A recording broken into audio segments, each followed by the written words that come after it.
Oui. Quand tu disais j'ai fait des erreurs, c'était quoi? Je pense que j'ai recruté très très en avance. Effectivement, je pense que l'idée c'est de se concentrer sur ses meilleurs clients. Au début, je n'avais pas suffisamment élargi ma base de meilleurs clients. Donc, j'ai recruté un peu en avance. Mais ce n'était pas que une erreur, ça nous a permis de construire, d'affermir l'univers de marque. Parce que derrière, grâce à la recrue, on a pu avoir un catalogue photo pour permettre de valoriser effectivement tous ces produits-là, la nouvelle gamme et tout, qui aujourd'hui est un atout indéniable. Parce qu'aujourd'hui, avec des photos, on arrive à donner envie à des gens, au final, d'aller acheter en supermarché. Parce qu'aujourd'hui, quand je vais mettre une photo sur Facebook et je vais dire c'est disponible chez Carrefour Market, ça a beaucoup plus de sens qu'en 2015 où je mets une belle photo, lui, mais c'est où de toute façon, ils vont acheter un autre produit et ils vont faire leur course. Donc, on va dire qu'aujourd'hui, j'ai plus de résonance, notamment sur mes canaux de communication, parce que j'ai des canaux de distribution, du moins classiques. Parce qu'il faut voir qu'on est sur un produit où on est sur un produit un peu plaisir, un peu aventure, un peu découverte, et sur un produit du quotidien, le fait de l'activité, le fait de boire. Donc, ça, on le fait comme en supermarché, on prend sa petite boisson et tout. On ne va pas forcément faire un gros effort d'aller acheter sur le site internet 20 bouteilles pour le boire à la maison, pour des boissons de biscuits. C'est vrai que les gens aiment bien, mais peut-être pas à ce point. Donc, du moins sur le site internet, quel que soit le produit en général, les produits agroalimentaires, du moins pour ce type de boissons, pour les boissons non alcoolisées, ça reste compliqué de vendre sur internet. Donc, c'est de la vente physique. On veut voir le produit, on veut le voir en supermarché et tout. On a confiance et là on le prend. Donc, il a fallu construire ces canaux-là. Ou alors on est hors domicile, dans les restaurants, on teste des nouvelles choses. Et sachant qu'on a vu sur Facebook, ça peut être sympa, allons-y, on teste. Donc il a fallu construire en fait ces canaux-là, il a fallu faire de la promotion sur les événements pour qu'aujourd'hui, dans certains magasins, le produit parte tout seul et que les gens ils achètent spontanément.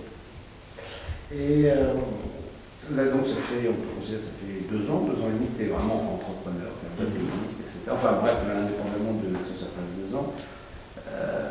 Selon toi, c'est quoi les plus grandes difficultés sur le chemin quand on est jeune entrepreneur, enfin peut-être comme entrepreneur tout court, mais en l'occurrence jeune entrepreneur, c'est quoi les grandes difficultés? Alors pour moi la difficulté principale c'est l'anticipation. Parce qu'effectivement que ce soit dans les jeux vidéo ou dans la vraie vie, quand on réussit à anticiper certaines difficultés, on est vraiment très bon. Parce que derrière, on sait que là, il va y avoir le RSI qui va nous faire un prélèvement, on va avoir l'URSSAF le prélèvement, cette fois-ci, sera 4 fois supérieur à ce qu'on a l'habitude d'avoir à la normale. Là, on va avoir une grosse commande. Là, il va y avoir tel produit qui va être commandé beaucoup plus. Là, attention, au final, ça va prendre beaucoup plus de temps que prévu. Donc, c'est ce côté anticipation, en fait, qu'en général, en tant que jeune entrepreneur, on n'a pas. C'est normal.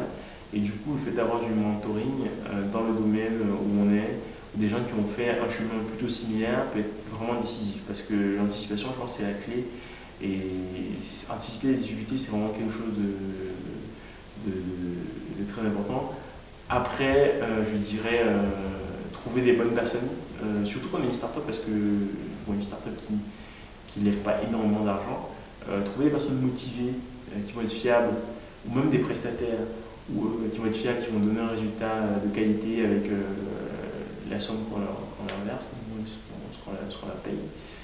C'est pas toujours évident. Et ça, on le sous-estime peut-être beaucoup parce qu'une start-up n'est pas, pour soi-même et sa famille, n'est pas si attractive que ça par rapport à d'autres opportunités que des personnes peuvent avoir dans des grosses PME ou dans des grands groupes. Donc il faut effectivement fidéliser avec la culture d'entreprise, avec ce plus, ce supplément d'âme qu'on a en faisant partie du projet.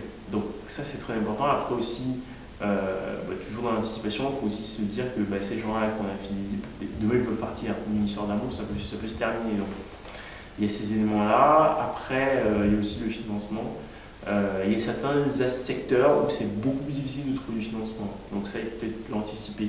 Parce qu'il y a des secteurs où ça n'a pas forcément le vent en poupe, donc beaucoup plus difficile de trouver des investisseurs. Et pareil pour les investisseurs, je pense qu'il faut connaître ses valeurs, il faut se connaître. Ça, c'est une difficulté, je pense, qui est forte. Parce qu'on ne se connaît pas toujours, c'est pas toujours facile de se connaître, parce que se connaître, ça permet de définir ses valeurs. et savoir avec qui on veut travailler et avec qui on ne veut pas travailler. Parce que si on se met à travailler avec des personnes qui violent ou qui ne respectent absolument pas nos valeurs, à un moment donné on se sent mal, et soit on fait du mauvais travail, soit derrière on peut même faire des burn-out, ça peut être grave, donc on peut délivrer un travail qui n'est pas là. Moi, en tout cas, ça ne conduit pas au succès.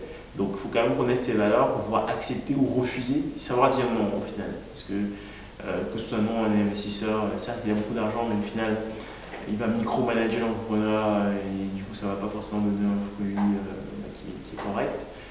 Soit c'est un client qui au final ne va pas être rentable parce qu'il a énormément d'exigences ou parce qu'il va payer à 4 mois. Donc, je pense qu'il faut connaître ses valeurs et ça revient à se connaître. Et ça, c'est pas toujours facile.